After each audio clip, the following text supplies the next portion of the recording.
جو فتنہ کروا دے اس کی ریٹنگز اوپر جاتی ہیں، دوسرے کی ریٹنگز اوپر نہیں جاتی۔ قیامت کے دن پتہ چلے گا ریٹنگز کیسے اوپر جاتی ہیں اور کیسے نیچے آتی ہیں۔ اور جو کچھ یہ خیر میں سے انجام دے رہے ہیں ہرگز اس کا انکار نہیں کیا جائے گا۔ واللہ علیم بالمتقین۔ اب آپ سمجھیں کہ شیطان نے قرآن سے کیوں دور کیا لوگوں کو، کیونکہ قرآن سے اگر دور ہوں گے پھر جو مرضی بولو دین کے نام پہ، کوئی ہے ہی نہیں معیار۔ وہ معیار جو اہل بیت نے بتایا اس کو چھوڑ دیا، اس قوم نے جو اہل بیت کے نعرے مارتے تھکتے نہیں، اتنی سمجھدار قوم قرآن سے دور ہو۔ صلوات پڑھیں محمد والے۔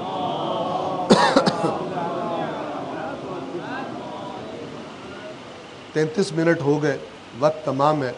میں بہت معذرت چاہتا ہوں، ارادہ اور نیت یہ ہوتی ہے کہ زیادہ سے زیادہ بیان ہو جائے، لیکن پھر ہو یہ جاتا ہے کہ تھوڑا بیان ہو جائے لیکن اچھی طرح بیان ہو جائے، جو ضروری چیزیں۔ انشاءاللہ خداوند عالم سے دعا ہے کہ ان ٹوٹے پھوٹے الفاظ کو پروردگار عالم میرے کہنے کو اور آپ کے سننے کو اپنی بارگاہ میں قبول فرمائے، اور ہم سب کو قرآن مجید اور اہل بیت کی بتائی ہوئی حقیقی باتیں، نہ سنی سنائی، ان کو ڈھونڈنے کی، تلاش کرنے کی اور ان کی معرفت حاصل کرنے کی توفیق عطا فرمائے، اور وہ اسلام جو انسانیت کی نجات کے لیے آیا تھا اس اسلام کی طرف توجہ کرنے کی ہم سب کو توفیق عطا فرمائے، بجائے لوگوں کی جہنم کے راستے ڈھونڈنے کے لوگوں کی جنت کے راستے تلاش کرنے کی ہم سب کو توفیق عطا فرمائے، تاکہ قیامت کے دن رسول اللہ اور مولا علی اور اہل بیت سے کہہ سکیں جو آپ کی تڑپ تھی ہماری بھی وہی تڑپ تھی، آپ کے نام پر ہم نے فتنے نہیں کیے، ہم چاہتے تھے جیسے آپ چاہتے تھے انسانیت کی نجات ہو، ہم بھی دوسروں کی نجات کے لیے کوشش کیا کرتے تھے۔ اللہ تبارک و تعالی قرآن و اہل بیت کے بتائے ہوئے راستے پر چلنے کی اور قائم و دائم رہنے کی ہم سب کو توفیق عطا